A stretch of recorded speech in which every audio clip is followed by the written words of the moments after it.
Welcome back. This is lesson 44, multiplying two-digit numbers, part 1. We spend a lot of time in Saxon 4 working to understand the process of multiplying two-digit numbers. This is just the beginning, and so I'm excited to teach you a few things that will help you as you work with two-digit numbers. There are two ways that Saxon likes to show to do two-digit numbers. The first one is the mental math way, and I'm going to use my other pen. We have a number 21 times multiplied by 3, and the way they think of it is you can pull it apart and you can say 20 times 3, and we can also say 1 times 3, because 20 plus 1 is 21. So we multiply these together. 3 times 0, 0, 3 times 2 is 6, and then we add this also. 3 times 1 is 3, and we come up with 63. Now, I'm showing you how to do this, but typically this is mental math, and so you would be doing it in your brain. You'd be going, okay, 20 times 3 is 60, and I know that 3 times 1 is 3, so 63.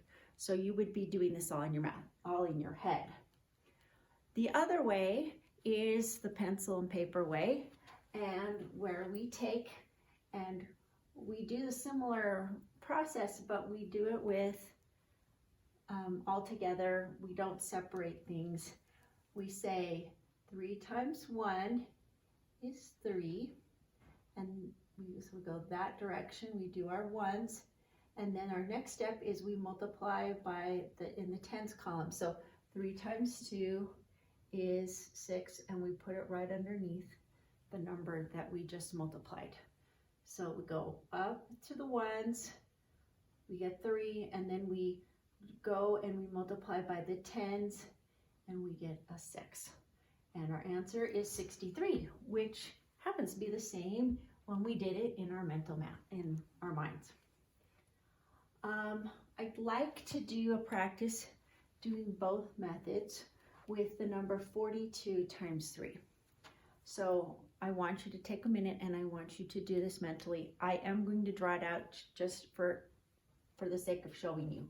So I would say 40 multiplied by 3, and I would say 2 times 3. I know that because this is a multiple of 10, I'm just going to fast track it and not go.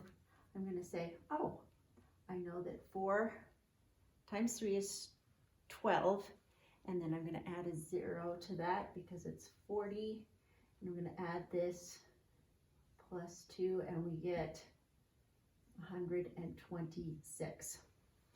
Now we're going to do this with the pen and paper method, pencil and paper method, which is 3 times 2 is 6, 3 times 4 is 12, and our answers are the same.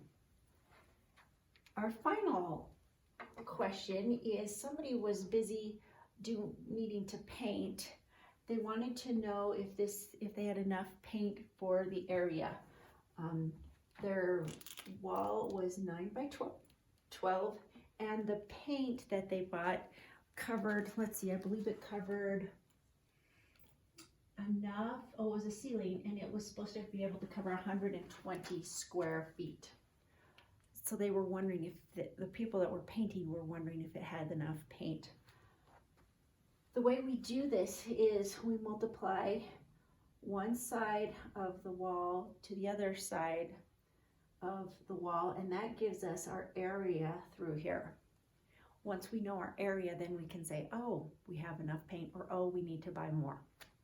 So this is how we determine what area is. We take our width, our height plus our length, our height plus multiplied by our length, and that will give us this area.